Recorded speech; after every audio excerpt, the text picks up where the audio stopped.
घर जब आदमी बेचता है तो उसके अंदर भी ये है कि साहब शरीयत के अंदर जो भी कारोबार करें उसके अंदर दो चीज़ें नहीं होनी चाहिए, एक तो जिहालत और एक धोखा। जिहालत का मालूम मतलब ये है मालूम नहीं क्या है कैसे है। जैसे मैंने मिसाल दी थी, एक आदमी कहता भाई 10 रुपया तुम दो, जहाँ तुम कंकरी मारोगे वो चीज़ तुम्हारी, जो कंकरी जहाँ जाकर गिरती है वो चीज़ तुम्हारी। मैंने उसकी मिसाल भी दी थी, जैसे आजकल लॉटरी का ज़माना है तो जहाँ जाकर सुई रुकती है वो आदमी खरीद लेता है, अपना हो जाता है। दिया 1 रुपया और मिला उसको 10 रुपये की चीज़। उसी तरह लॉटरी है, ये भी बहुत ज़्यादा नुकसानदेह है। कुरान में उसका जिक्र भी है कि साहब हर आदमी टिकट खरीदता है 10 रुपये का, 20 रुपये का, 15 रुपये का। अगर 1 करोड़ आदमी खरीदे हैं, 10 करोड़ उसकी आमदनी है, छापने वापने का जितना भी खर्च निकालेगा फिर भी समझिए कि साहब उसकी आमदनी ये 10-15 लाख कम खर्च होगी, बाकी 9.5 करोड़ तो उसके पास है। तो 1 करोड़, उसके बाद 80 लाख, 50 लाख, 30 लाख, 5 लाख, 3 लाख, 1 लाख के कुछ नंबर रहते हैं। ये नंबर जिसको मिलेगा 1 करोड़ उसको होगा। खरीदा वो 100 रुपये में और मिला के साथ उसको 1 करोड़। ये जिहालत है ना, किसी को मालूम नहीं कौन सा नंबर है क्या है, तो ऐसा भी नहीं होना चाहिए जिहालत। उसमें फुक़हा ने एक बात लिखी है, ये घर खरीदना चाहते हैं। अब इस ज़माने में तो फाउंडेशन का मसला बड़ा आसान है, पुराने ज़माने तो वैसा नहीं था। घर खरीदना चाहते हैं, इसकी बुनियाद कितने नीचे है मालूम नहीं ना। अब घर खरीदेंगे, अब इसके ऊपर एक और फ्लोर बना सकते क्या, 2 फ्लोर बना सकते क्या, कैसा होगा? खोद कर थोड़ी जगह देखेंगे कितनी गहराई में इसका पहिया है, बुनियाद है, उसकी बुनियाद पर बात होगी। पूरा घर गिरा के तो नहीं दे सकते और पूरे घर के अतराफ पूरी ज़मीन खोद कर भी नहीं दे सकते। इसलिए कहना थोड़ा जो नुकसान है, थोड़ा जो गलत धोखा है वो काबिल बर्दाश्त है, ऐसा उलमा ने लिखा है। लिहाजा ज़माने के अंदर हर ज़माने में तिजारत होती थी और तिजारत के उसूल और आदाब हुआ करते थे। और हमारे उलमा इकराम पुराने ज़माने में बहुत माहिर थे, खरीदो फरोख्त के आदाब क्या क्या है, कैसे हैं, ये सब होता था। नबी करीम सल्लल्लाहु अलैहि वसल्लम के ज़माने में खैबर फतह हुआ।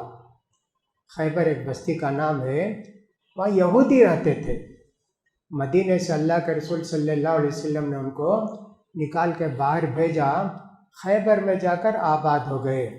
उस ज़माने में मिल्कियत वगैरह कोई नहीं, जो जाके जहाँ बस गया वो उसकी ज़मीन है ना। अब तो वैसा नहीं है, दुनिया में 1-1 इंच की कदर व कीमत है और उसका पट्टा चाहिए और उसका सेल और डीड जो है उसके कागजात चाहिए। पुराने ज़माने में वैसा नहीं था ना। अल्लाह के रसूल के ज़माने में भी मदीने के अतराफ जो मुस्लिम आबादी थी वहाँ तक तो था, उससे तो दूर दूर कहीं गए जाके आबाद हो गए, यहूदी जाकर आबाद हो गए। खैबर की लड़ाई हुई, यहूदी सब हार गए। अल्लाह के रसूल सल्लल्लाहु अलैहि वसल्लम के सामने हथियार डाल दिए। अब अल्लाह के रसूल सल्लल्लाहु अलैहि वसल्लम ने उनसे कहा यहाँ से तुम बाहर जाओ, जिनको कत्ल लड़ाई में जो आए उनको तो कत्ल किया और जो थे उनको बाहर जाओ बोले।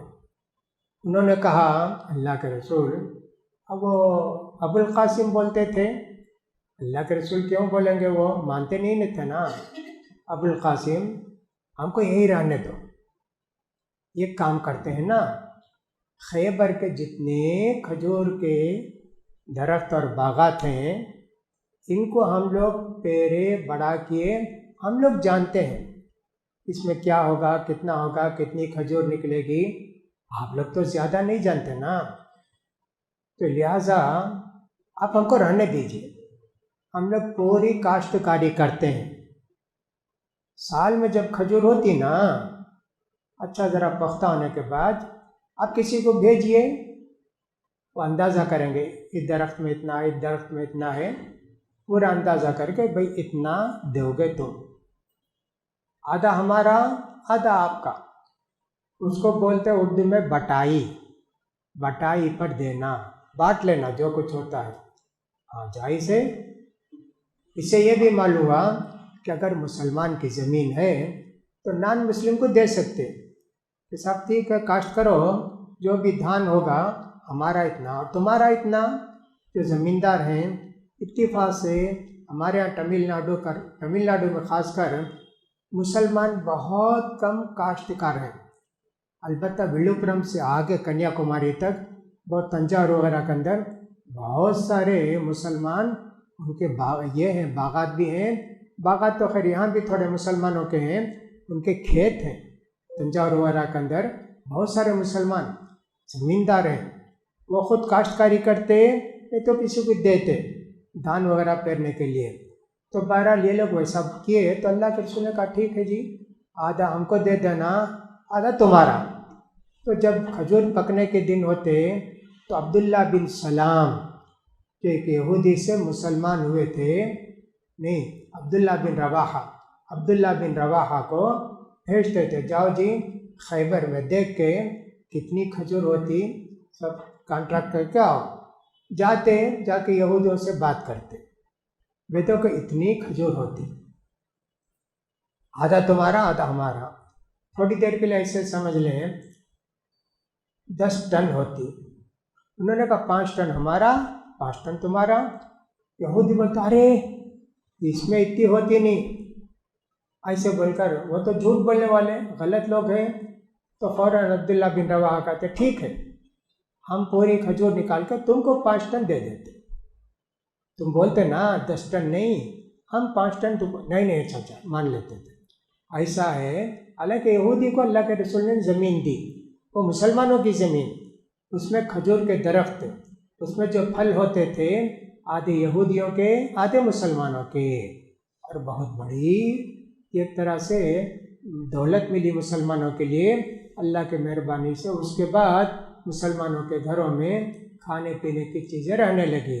तो मैं ये कहता हूँ कि अगर किसी मुसलमान की ज़मीन है, नॉन मुस्लिम को वो दे सकता है बटाई पर, 1 साल के लिए दे सकता है, 2 साल के लिए दे सकता है। शर्त यह है, ये कहना चाहिए इसमें जो भी पीक होगी आधी तुम्हारी आधी हमारी। ऐसे अगर ये कहे देखो ये ज़मीन मैं देता हूँ, उसे 3 कुंटल दे देना, ये जायज़ नहीं। 3 कुंटल ही हुई तो कितनी मेहनत, क्या कितना सब कुछ क्या उसका बर्बाद हो गया ना। इसलिए हिसाब करके देना कि साहब जो भी पीक होती आधी मेरी आधी तुम्हारी, ऐसा बोल कर सकते। सिवाय ये नहीं कि मुझे 1 टन देना, 2 टन देना, 5 कुंटल देना, 10 कुंटल देना, ऐसा नहीं कर सकते। इसलिए कि जिहालत है, फिर जिहालत का मतलब आइंदा क्या पिकेगा कितना पिकेगा नहीं मालूम है ना। लिहाजा ये भी एक चीज़ गरर है, धोखा और जिहालत दोनों ना हो तो व्यापार जायज़ है।